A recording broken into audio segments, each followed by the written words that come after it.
Boa noite, amigos associados do Sicredi Ibiraiaras. Eu sou a Desirê Brant, meteorologista da Notus, e é com enorme satisfação que nesta noite, aqui no município de Santa Juliana, nós da Notus, junto com o Sicredi, iremos entregar para vocês um material muito especial, com um conteúdo bem completo e criterioso sobre as expectativas climáticas para a safra 23 e 24. Espero que essas informações possam ajudá-los nas melhores tomadas de decisões.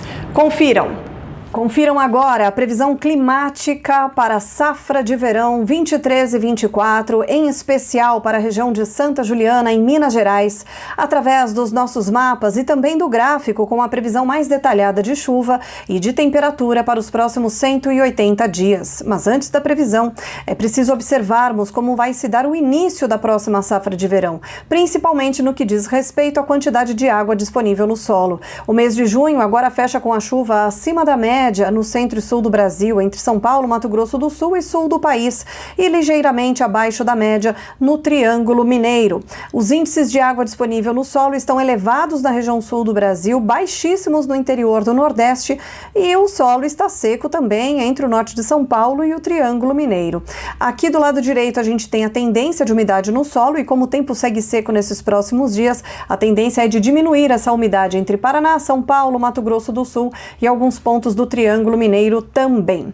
Bom, mas antes da previsão de chuva e de temperatura, como vai se comportar o clima nos próximos meses, precisamos falar a respeito do nosso protagonista da safra de verão, que é o El Niño. E segundo o NOAA, temos um El Niño vigente aqui, de acordo com o mapa aqui do lado direito, temos a temperatura da superfície do mar com uma anomalia bem positiva na linha do Equador, ou seja, um padrão tipicamente de El Niño. Aqui do lado esquerdo temos o nosso aquário, que são as águas mais profundas, apresentando ainda algumas parcelas de água mais quente que vão emergir nas próximas semanas e manter o aquecimento em superfície na linha do Equador, ou seja, vai manter o El Niño.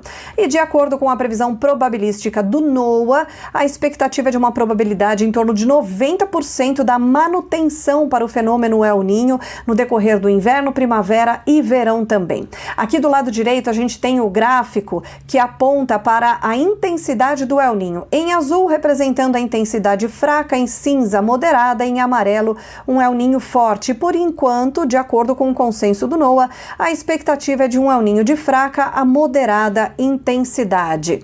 E a chuva das próximas semanas deve ficar concentrada de uma forma bem comum para a época do ano, ou seja, na faixa norte do Brasil, faixa leste do Nordeste e sul do país.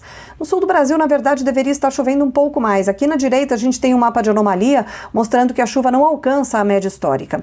No Triângulo Mineiro não tem previsão de chuva, o que é normal para a época do ano, e isso acaba favorecendo a colheita do milho segundo a safra na região. O próximo mapa nos dá a previsão do dia 7 ao dia 11 de julho, mostrando também a ausência de chuva no Triângulo Mineiro. Do lado direito, a anomalia mostrando que isso é normal para a época do ano, também favorecendo os trabalhos em campo. No período de 12 a 18 de julho, a chuva fica mais encorpada na região sul do Brasil, até se aproxima aqui do Triângulo, mas ainda não tem previsão de chuva. É mais aumento de nebulosidade, o tempo segue seco, o que é comum também para a época do ano, e essa expectativa de tempo seco mantém aí, favorecendo os trabalhos em campo na região. Do período que vai do dia 19 de julho até o dia 25, a chuva continua na região sul do Brasil, dentro da média, aumenta um pouquinho a possibilidade de chover no Triângulo, mas é algo muito fraco, muito localizado, isso se vier. E essa condição aí de tempo mais firme, apenas com variação de nebulosidade, acaba favorecendo milho segunda safra, cana-de-açúcar e café em fase de maturação e colheita, mas pode trazer uma certa restrição hídrica para as lavouras em fase reprodutiva. De qualquer forma, do lado direito a gente vê a anomalia apontando para uma condição comum também para a época do ano. E o mês de julho terminando com um pouco de umidade no Triângulo Mineiro. Se chover é muito pouquinho, normal para a época do ano, talvez aumente um pouquinho a umidade em alguns momentos, e isso pode trazer aí alguma dificuldade em algumas áreas em fase de maturação e colheita, mas é algo muito eventual, pouco significativo. Para os próximos meses, então vamos lá, julho fechando com a chuva mais significativa na região sul do Brasil, pouca chuva em Minas Gerais, o que é natural para a época do ano. Em agosto, a chuva ganha força no sul do país, a gente já vai ter um padrão típico de El Niño, ou seja, com chuva abaixo da média nas áreas mais ao norte do Brasil e aumentando cada vez mais no centro e sul do país, especialmente na região sul. Para Minas Gerais, de acordo com o nosso mapa aqui do meio da tela, a expectativa é de algo dentro da normalidade. Aos pouquinhos aumenta alguma umidade, pode acontecer um episódio ou outro de chuva, mas é algo muito localizado, muito fraco, não conta como chuva agrícola por enquanto. O próximo mapa para o mês de setembro, mostrando a chuva se espalhando um pouco mais pelo centro e sul do país, inclusive ganhando acumulado aqui para Minas Gerais, dentro ou ligeiramente acima da média para o estado mineiro e acima da média para a região sul do Brasil de forma bastante significativa.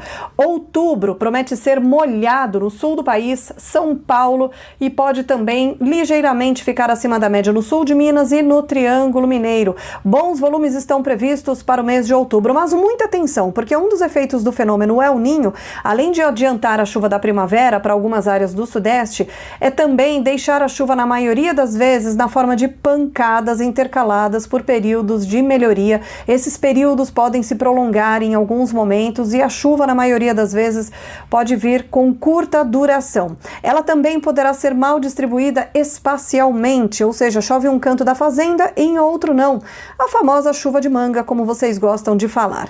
Bom, novembro também vai ser um mês molhado na região sul e um pouco mais seco entre Minas, Goiás, Mato Grosso, Nordeste e áreas da região norte do Brasil. Porém, embora o mapa de anomalia aponte para uma chuva abaixo da média, isso não significa ausência, muito pelo contrário. O novembro, olha só, aqui do lado esquerdo, sugerindo uma chuva até bem expressiva, centro e sul de Minas, também Triângulo Mineiro, com 150 até perto de 200 milímetros em alguns momentos. Claro que, reforçando, o El Niño, ele costuma provocar chuva de pancada, então não vai ser uma chuva abrangente, mas ela pode sim ser forte em algumas localidades. E o mês de dezembro, encerrando o ano com mais chuva, aqui do lado esquerdo a gente vê a chuva aumentar em Minas Gerais, embora ela não alcance a média histórica, como sugere aqui o mapa de anomalia do lado direito da nossa tela. De qualquer forma, a expectativa é de bons acumulados de chuva no fim do ano em Minas Gerais, inclusive no Triângulo Mineiro. Vamos falar um pouco de temperatura, também por causa do El Niño, este vai ser um inverno mais ameno. Algumas ondas de frio devem acontecer, estão previstas por enquanto uma onda de frio agora em meados de julho, depois outra na segunda quinzena de julho, ainda mais uma onda de frio aqui na primeira quinzena do mês de agosto. Depois disso elas passam a ser bem mais fracas, ainda podem ter alguns episódios de frio aqui em setembro, mas algo que não alcança nem mesmo a região sul do Brasil, o quanto menos Minas Gerais. Dificilmente a gente vai ter alguma queda mais acentuada na temperatura no estado de Minas Gerais. Esfria um pouquinho em alguns momentos, mas sem a menor possibilidade de gear. E por falar em geada, como o inverno vai ser mais ameno e até, entre aspas, mais curto, esse ano a chance de geada tardia é praticamente nula. Bom, agora sim uma previsão mais detalhada para a região de Santa Juliana, começando pela chuva, que a gente vê nitidamente aqui no nosso gráfico, que ela começa a ficar cada vez mais encorpada ao longo do segundo semestre. A expectativa é de uma chuva agrícola começar a acontecer a partir do final de agosto, aí ela começa a se consolidar e decorrer de setembro principalmente, e mais para o fim do ano, ganhando um pouco mais de frequência e intensidade também. Claro que entre uma chuva ou outra podemos ter alguma janela de tempo mais seco, um pouquinho mais prolongada. De qualquer forma, a gente tem aqui essa linha de 10 milímetros mostrando que temos aí bons episódios de chuva agrícola que ganham cada vez mais frequência ao longo do mês de setembro em diante. Em relação à temperatura, o calor está garantido e aí a gente vê esse calor sendo amenizado em alguns momentos, principalmente quando há a expectativa de uma chuva mais frequente, principalmente aqui no fim do ano, quando a chuva fica mais encorpada, vejam que o calor diminui um pouco. Claro, a temperatura temperatura ainda vai subir em alguns momentos, mas esse sinal de diminuição desse calor é um excelente sinal para que a chuva venha de forma mais expressiva na região. Só para resumir a nossa história, a safra deve ter um início sob uma condição mais úmida, já que a expectativa, como sugerem os modelos de previsão, é de um inverno não tão seco, ou seja, a chuva pode chegar um pouco mais cedo esse ano. No entanto, é em setembro que se espera a consolidação da chuva agrícola em Santa Juliana. 2024 começa com bons volumes de chuva, mas devido aos efeitos do El Niño, a chuva poderá ser mais espaçada e ainda com o risco de terminar precocemente. Isso é muito comum acontecer em anos de El Niño.